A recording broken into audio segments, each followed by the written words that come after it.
Recently, I've been trying to figure out how to make my kitchen a little bit less cluttered and a little bit more functional. And this made me think about how most kitchens, including mine, just seem to have items in them that we really don't need and that are mostly just cluttering up our cupboards and surfaces. So today I thought it'd be fun to talk about some common things your kitchen does not need and that probably most people do have, because with all of these so-called Amazon must-haves and highly specific kitchen appliances and hacks that are going to change our life, we need some simplicity in our kitchen. As someone who does love to cook, I have divided this video up into 3 categories: 15 things that no one needs, 5 things that I think could be worth it in some cases, and 5 things that I think really are kitchen essentials, so that we can make our kitchen and our life just a little bit simpler. And speaking of making life a little bit simpler, I'm also excited to say that this video is sponsored again by SURI, and I'll tell you more about them later.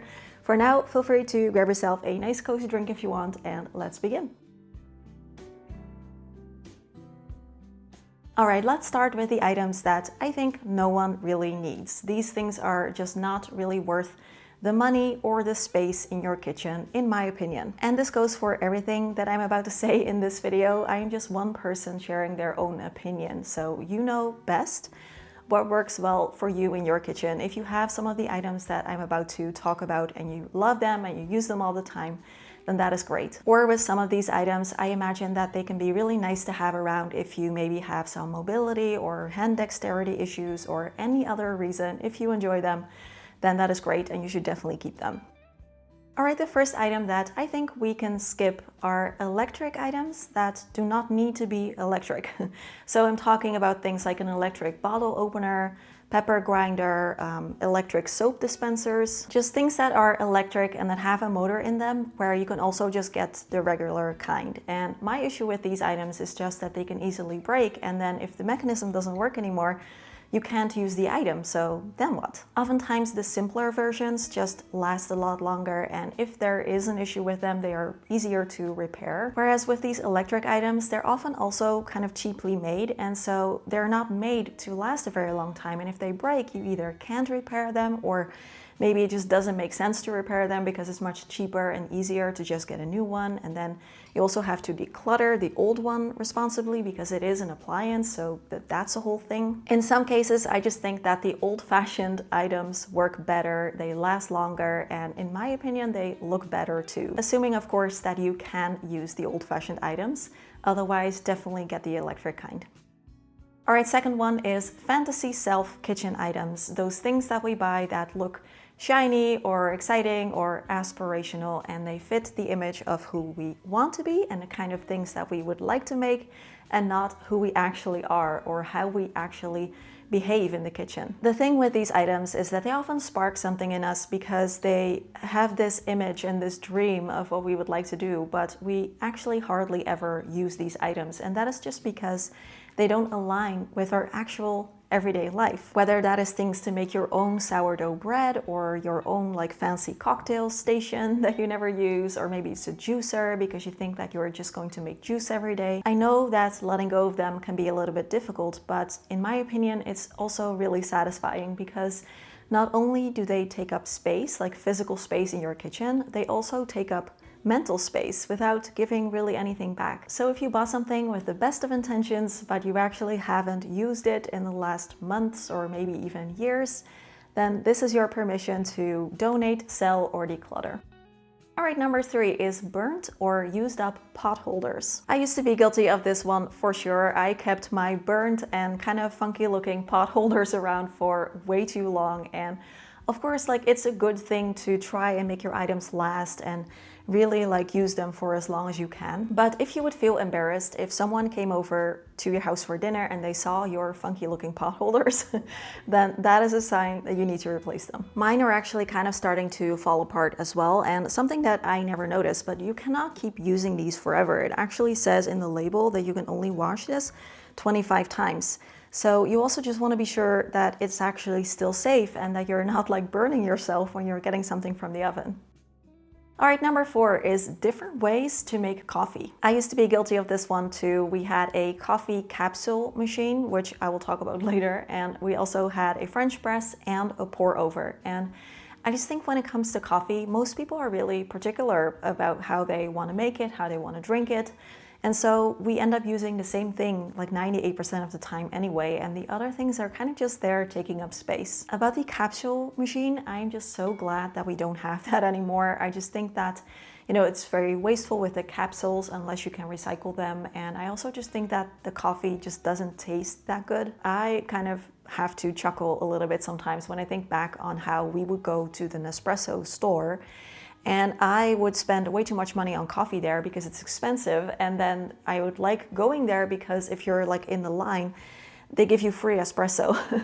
And now I'm just like, if they can afford to give everyone free espresso, maybe you're overpaying for your coffee. So now we have a small and handy espresso machine and I love it. We've had it for years. I'm never going back. And just having one way of making coffee just makes your whole kitchen more simple and functional. And speaking of making life more simple and functional, I also quickly want to thank SURI for sponsoring my video again. I've been using my SURI toothbrush for a good while now, and I'm still so happy I made the switch. Before, my old toothbrush situation was just not great. It was very bulky, it needed constant charging because the battery life was terrible, and then there's the plastic brush heads that cannot be recycled. And my SURI brush basically fixed all of that. It is eco-friendly, it's super high quality, and the brush heads are plant-based. They are made from cornstarch and castor oil, and they can be recycled for free by SURI. It has a very slim and durable aluminum body. It feels really solid, and I also really like the mirror mount because it keeps your brush head off the counter for a clutter-free and mess-free bathroom, and it has an amazing 30-day battery life, so no more constant charging. The travel case is really nice too. It's nice and compact, just like the brush, so it fits easily into my bag, and it also has a built-in UVC light to keep your brush head bacteria-free. But for me, the best thing about it is that this is just a really good brush. It's designed and tested by dentists. It has 33,000 sonic vibrations per minute. It has a pressure sensor, it has a timer, and it gives me a really good clean, but it still feels gentle on the gums. I did go to the dental hygienist last month and he said that I hardly had any plaque, so that's great. If you're looking for a better brush, I highly recommend checking out SURI, and if you use my link in the description box and my discount code VERA2026, then you can even get money off your order. So big thanks to SURI again for supporting the channel, and let's get back to the video. All right, number 5 is a smart fridge. For me, this one falls in the category of just because you can add a functionality to a thing, that doesn't mean that you necessarily always should. The main function of a fridge is just to keep your food cold, and I know that a smart fridge can do all these things, like tell you how many of a thing are there in your fridge, or like suggest recipes or whatever it can do. But we've been getting by for decades without those functionalities on our fridge, and I just don't really feel like we need them in most cases. So for me, this feels very much like adding a functionality to a thing just because they can and because they can charge us more for it, and not because it actually makes life easier or actually solves a problem that most people have. I just think that it's better to put your money towards a good high quality fridge than towards a huge iPad screen on your fridge. All right, number 6, I have a feeling that this one might be a little bit controversial, especially for people living in warmer climates, but I'm gonna go ahead and say it anyway. An ice cube maker. So I'm talking about the countertop appliance that makes ice cubes. Of course, if you have one and you use it all the time and it's worth it for you, then of course great. But I personally think that this one might not be worth the counter space. If you are lucky enough to have one of those fridges that makes ice cubes from like the door, then that is worked great, I imagine. Like, this is not something that is very common here in the Netherlands. I've never seen one in real life. I just use regular old ice cube trays and they work fine. I have 2 so that if one is like not frozen enough yet, I have the other one. I always have ice. So I just think that in most cases that will probably work better. Another case of just the old-fashioned solution, in my opinion, works fine. Number 7 is a deep fryer. This is very common in the Netherlands. Many people have a deep fryer in their own home. I do think that with the air fryer, many people have kind of made the switch away from the deep fryer, and I'll get to the air fryer in a second. But people here do like their fried snacks, and many people do still have an air fryer. I think my parents still have one. And also many people keep their deep fryer in the garden shed because deep fryers tend to really like smell when you use them. So I think my sister actually has hers in her garden shed. And then they go outside to the shed and like fry something up and then go back inside. I've never owned a deep fryer myself. I don't think that it is worth it. It is such a huge hassle with the oil. It gets really smelly, it gets really greasy, and it takes up a large amount of space. It's also really heavy. So with most things, you can just make them in the oven or do a shallow fry in a pan or something. And you know, I've never wanted a deep fryer and I don't think that I ever will. Number 8 are huge food processors with like 100 accessories. These are often marketed to us as this like all-in-one solution that can do basically anything that you want to do in a kitchen. And if you actually use it like that, maybe definitely it could be worth it. But those things are huge and they take up so much space, especially with all these extra like add-ons and knives and blades and whatever else they come with. Many of these accessories often remain unused. That's my experience also. And I just think that most of the cooking chores can just be done with simpler, smaller tools. So if you do have one and you do use it, but there are accessories that you just never use, then feel free to declutter those. That already saves a little bit of space. And if you have one of these and you hardly ever use it, then that could be great to declutter because it's going to free up so much space in your kitchen. Number 9 are chopping gadgets that are highly specific for one thing only. So maybe it's a banana slicer, avocado masher, cherry pitter, strawberry slicer. Again, these are often marketed to us as this thing that you just need because it's going to make everything easier. But I have my doubts about that because I just think that most of these things can be done with a knife and a cutting board. And the thing with those little things is like they seem innocent because they're not so big on their own, but if you have multiple, it's going to take up a lot of space in your drawers. It's just one of those cases, like it looks good on social media and then you get it and you use it a couple times and you're like, oh yeah, okay, it's handy. And then you just kind of forget about it. It's just oftentimes not worth it in my opinion, unless it actually makes something easier for you. Like I said, like you have maybe hand dexterity issues or it's difficult for you to cut stuff or chop stuff and you like one of those things that actually makes your life easier, then of course get it. But oftentimes I just feel like this is something that is just made to look aspirational and then it's just kind of there in your kitchen. Number 10, aesthetic food containers with a social media vibe. So staying in the social media realm a little bit longer, I also think that we have been kind of sold this idea that if we want to have our kitchen be organized, then it also needs to look like Pinterest worthy, where everything matches and you have these beautiful glass containers with the bamboo lids and everything is like super aesthetically pleasing. And I think personally that it's okay if your kitchen looks beautiful, of course, but mostly it just needs to be functional. So, and these containers tend to be quite expensive too. So if you just use your old like glass pasta jars that you've had and you use them to store leftover pumpkin seeds or something, like that works fine too. It's what I do personally.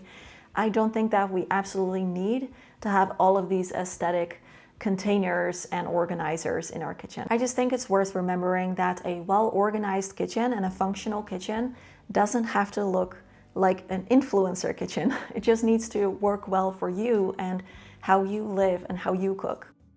All right, number 11 is bamboo stuff. Now, I know I'm probably a little bit unreasonably upset about this, but I always keep asking myself about the bamboo stuff in the kitchen and also in the bathroom, because you can't use it, like you can't put it in a dishwasher. And if you wash it by hand, it's going to crack after a certain amount of time. So for example, food containers that are glass with the bamboo lid, I've been tempted by these because I think they look very pretty. But then I start to like think more deeply about it. It's like, how are you going to keep this lid clean? Sometimes I see like a toilet brush holder with bamboo or some kind of bin for the bathroom with a bamboo lid. And I'm like, how are you going to keep that hygienic? I just don't understand. Maybe I'm missing something. And I also have some like wood or bamboo in the kitchen, just like as an organizer. You just wipe it with a cloth every once in a while. Like that's fine, I think. But for anything that comes in contact with food or in the bathroom. I just wonder about the bamboo. Next up are juicers. I used to have a juicer, and after the initial phase of like being really excited about it, making juice every day, I hardly ever used it because it was really clunky and big to take out, and it was a pain to clean. And I also was really surprised by how much fruit and vegetables you need to actually make a good amount of juice. And I started to actually wonder if it was actually cheaper to make your own juice that way, or to just buy juice every once in a while, because it took so much produce. I personally just prefer now, if I want something like that, to just make a smoothie in my blender. I also find it more filling because you're keeping all the fiber and stuff in there. And the juicer, we decluttered it, and that was a good decision. Number 13 is a kitchen rug, and I kind of feel like it's the same thing with the bamboo stuff. Aesthetically, I get it. I think that they can really like break up the floor a little bit, make the kitchen look really cozy. But in my opinion, the number one thing that I want for places like the kitchen and the bathroom is to make them easy to keep clean because you're cleaning all the time there anyway. And especially in the kitchen, you know, things spill, there's crumbs on the floor and everything.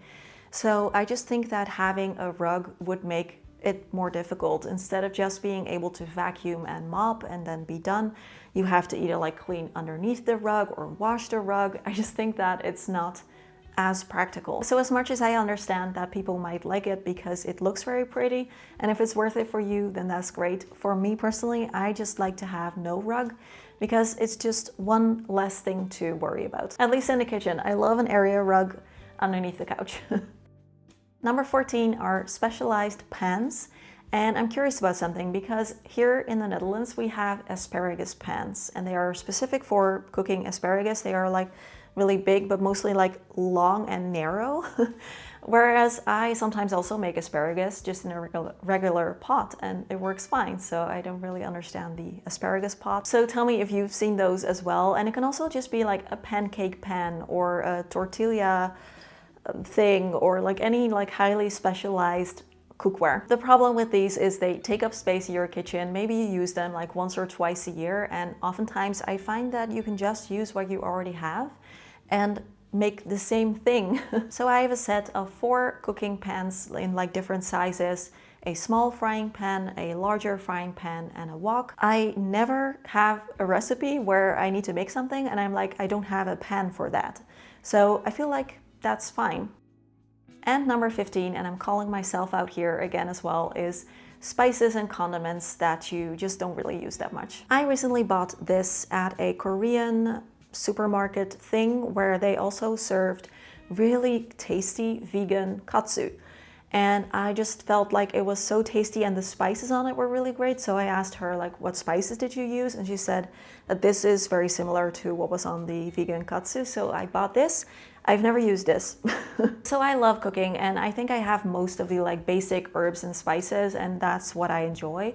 But I have again decided for myself, if something is too niche and I don't really know what to do with it, I'm just not gonna buy it. I actually prefer to just go there and eat it the way that it is actually meant to be prepared and it's like actually good, than if I try to recreate it at home and it doesn't really come out that well. And now I have this very particular thing. We also bought a Korean barbecue sauce that we tried to use at home because it was really tasty there, and it just came out weird. So I made the decision again for myself to not buy things that are too niche or that I just don't really know what to do with. Not only does this help you save valuable space in your kitchen and money, of course, but it also just prevents food waste, because I am always really sad if I have to throw out a kind of spice that I've hardly ever used because it's expired. All right, let's talk about 5 things that I think can be worth it in a kitchen. And the first is duplicate kitchen items. I know many minimalists, and I've probably said this in the past as well, are like, don't keep duplicate items around. That is like one of the first things to declutter if you want to simplify and make space. And sometimes, yeah, it does make sense to declutter your duplicates. But I personally also think that for some cases, it can work really well to have 2 or even 3 of an item. For example, I have 2 of these and I have 2 of these, and I use them all the time, and it's just really nice if one of them is dirty or it's in the dishwasher, it hasn't been cleaned yet, that I can just pick the other one instead of having to clean the first one. If it is an item that you use all the time, then I think duplicates can make sense in those cases. So of course, do be critical here and keep only duplicates of items that you actually use a lot and that you find often like, oh, it's dirty, I wish I had another one kind of situation. But in those cases, yeah, keep your duplicates. Number 2 is a waffle maker or other kinds of very, very specific appliances. As a minimalist, I would typically say no to these and go for the more versatile ones, but I think that these can make sense if you are just someone who really likes that thing and uses it all the time. So maybe you have a waffle maker and you just have this tradition in your home where every Sunday morning you make waffles for everyone. Or maybe it's an ice cream maker that you use frequently every summer, or it's a bread maker or a rice cooker or something else specific. If you use it all the time, then I do think that it actually makes life probably easier and is probably worth it for you. Number 3 is an air fryer, and I put it in this category because I know that many people swear by it and they use their air fryer all the time. I don't think it's an actual essential and a must-have. I also don't have one, and it's not like I actively miss having one, but I can definitely see that it would be nice to have one. It's basically a smaller oven that doesn't take as long to preheat and stuff, so it makes sense. I've chosen not to get one because we just don't have a very large kitchen, and I just need to be very critical about the space that things take up. I don't think that I really have the space to comfortably fit an air fryer in my kitchen, so I just use an oven, and luckily for us, our oven preheats quite quickly too, so I'm okay without an air fryer, but I definitely think that air fryers could be worth it. The next one is a Dutch oven. So I love my Dutch oven. I'm not going to say it's an essential because I bought it when I was 36, so I went 36 years of my life without one, and that was fine. I mostly use mine to make bread, and I love it. It is so easy, and I've always wanted to make my own bread, but I always thought that you needed a bread machine to make your own bread. And now I have my Dutch oven. I use it all the time, and it works great for making bread, but it's also just really versatile. It's really long lasting, and you can use it to make soups and stews and pastas and risottos. It's just a really nice pan that, if you treat it well, can last you. I think I've heard people say it lasted them like decades. So I really like mine, and with these Dutch ovens, I also just think that they look very pretty. So I do think that they also add something aesthetic, like a warm, cozy, homey vibe to your kitchen.